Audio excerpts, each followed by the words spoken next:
Hi, I'm Michael Cohen, a Dallas elder law and estate planning attorney, and I'm joined by my good friend Don Crawford Jr., who for many years we did a radio show together, and he has so graciously agreed to continue to do this by the more modern technology of podcast and YouTube. So thank you, Don, for continuing to do this. Pleasure. Today's topic is on what assets do not go through probate. What assets do not go through probate? What is, first of all, what is probate? That's generally if you have a will, and let's say you have an individual account and you want this account, it doesn't have a beneficiary designation. In other words, it's not any kind of joint account. And it doesn't have a beneficiary designation. Well, then that account, let's say you had an investment account with who knows, Merrill Lynch. Okay.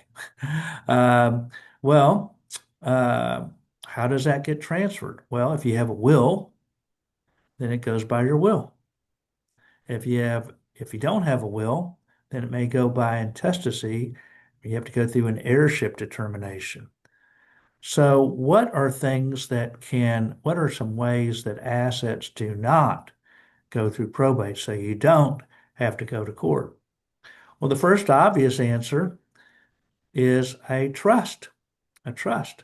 So if you retitle assets into the name of a trust, you don't go through the court system. It all goes by the trust. So Okay. the trust is going to name a trustee. The Don Crawford Trust Junior Trust. Who's the trustee? Oh, Don is. He's the one setting up the trust. He's the trustee of the trust. He's the beneficiary of the trust until he passes. And then he's going to say what happens after he dies. So Mhm. even if he's disabled, it's still used for his benefit until he dies. Okay. Us typically, well, I mean, the trust can be done in lots of different ways. There's lots of different types of trust. That's a more common one is a revocable living trust, and that's what I was just describing. But there are irrevocable trusts too, and so any one of those ideas, or whether and there's lots of different types of trust. Uh, Whatever way you say it, well, then that's the way it goes, and it would avoid probate. So a trust is the first asset or way a asset could go outside of probate, outside the courts. The second way is, let's say you have real estate. Well, there's different types of deeds that could avoid going by probate. One is a ladybird deed, which we've talked about on other shows, where it's an enhanced life estate deed that says you're in control until you die, and then it goes to the grantees, the ones who are the beneficiaries. As we talked about on a prior show, it's a transfer subject to divestment. So you could change your mind at least until somebody dies. But that deed would say who it goes to upon your death. Okay. Similarly, there's a transfer on death deed, which it doesn't have any vesting. It's just that you could cancel, and it just says, upon my death, this is where it goes. And if that person dies, here's an optional person, for example. You could do this in different ways, by the way, and I'm not going through the different details today on the differences between a ladybird deed and a transfer on death deed. We have that on my website, a comparison at dallaselderlawyer.com. So we actually have a chart that we did, oh yeah, think about it, a little over a year ago that tells the when do you use ladybird deed and when do you use a transfer on death deed. Sometimes you could have a joint tenancy with right of survivorship deed. In other words, I guess goes to the survivor of whoever it is. Let's say it was a couple. So you could do that too. Actually, I'm doing it today. I'm doing a either a ladybird deed or a transfer on death deed. I can't recall which. That has it with joint with right of survivorship between two, Hmm. two grantees. Very good. So that's not all, we don't usually do it that way, but we did in this case. Um, and so anyway, so on real estate, there's several different ways.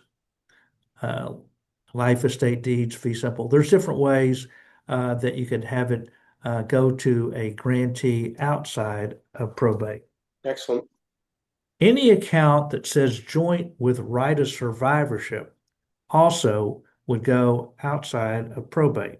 So if you have a bank account that says joint tenancy with right of survivorship, then it goes to the survivor. Just show the death certificate. Now, Okay. interestingly enough, if it's just a joint account, it's possible that it could go through probate because it didn't have a right of survivorship provision. So, but most of the time, the banks or financial institutions just let it go to the survivor, even though a some other beneficiary could complain, and so it would go by probate.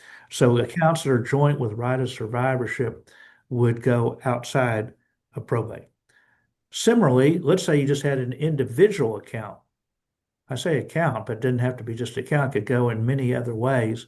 If I had an individual, let's say I have a bank account, a checking account, and it said POD, paid on death.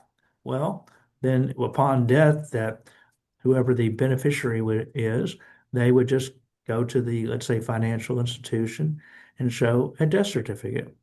What if you have a life insurance policy? Same type of thing. Show the death certificate, it goes to the beneficiary. If you have a retirement account, who's the beneficiary? If you have an annuity, who's the beneficiary? If you, just like the if you usually if you have a bank account, let's say a checking account, it'll say POD. If it's an investment account, it's going to be TOD, transfer on death. Okay. Sometimes pensions continue, usually like if you work at a company and you're married, sometimes people say they have an option to have a higher amount if it's just based on your life, or a lower amount that will continue for a spouse after the first one spouse, the one that had it with the company, after that one dies, and typically it ceases then. Some education savings accounts and health savings accounts could also have beneficiary designations. There's one more thing that could pass technically outside of probate, and that's what's called a small estates affidavit in order. If you have assets that are less than 75,000 in Texas, you kind of write down who all the heirs are, and you have a couple people, witnesses who knew the people, say, yeah, everything it says is true, and then you submit the order to the court, the small estates affidavit in order. They approve it. This gives authority on small estates without formal probate. Oh, good. So, but still a lot of times you want to protect. So, in different ways, either protect from creditors or bad marriages or spouses remarrying or disability. So there's lots of bad things. We had one right now where there was an heirship determination.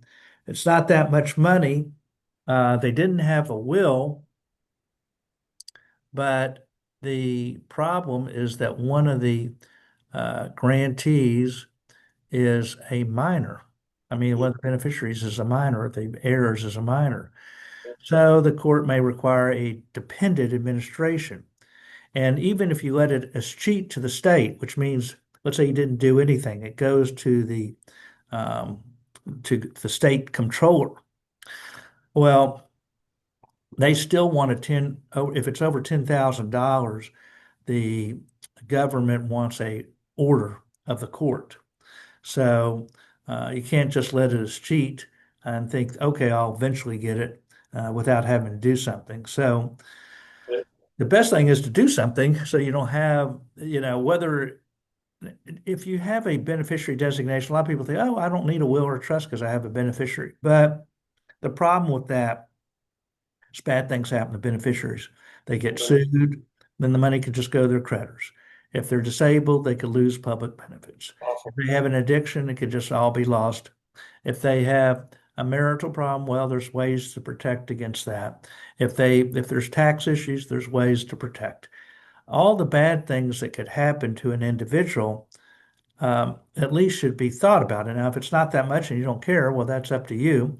But just realize that there are things that could be done to protect whatever your goals are. So everybody's situation is different. And so you probably ought to think about your own situation. We usually have workshops that people ask about things like that, or we do them every month. If you're interested in going to one of those free estate planning essentials workshops, just look at our website, dallaselderlawyer.com. That's dallaselderlawyer.com. Or call us at 214-720-0102. So everybody's situation is different. I had somebody today, they said, okay, I'm going to do a ladybird deed. All I have is pretty much my home and my retirement account. I don't have much money except for what's in those two things. And those two things we'll have a ladybird deed on the home, and we're going to have a beneficiary designation on the IRA. And she really didn't want to spend much. I said, Right. here's the bad things that could occur. She said, well, okay, I just don't want to spend much because this or that. And Right. so, okay, well, at least you know what your options are. So I guess what my thought is, just find out what your options are and what's best for you. Right. And go to Michael's workshop to find out what your options are too. And you can ask a question or two, and he'll answer them to the best of his knowledge. And if he doesn't know, he doesn't know, but he almost always knows. He's very current and caught up with what's happening around the world and with the government and the like. So I suggest you go to that workshop, and you'll leave there much relieved and much more knowledgeable about what your state holds. Thank you, Don, and I appreciate it. And I hope to see some of y'all at the next workshop.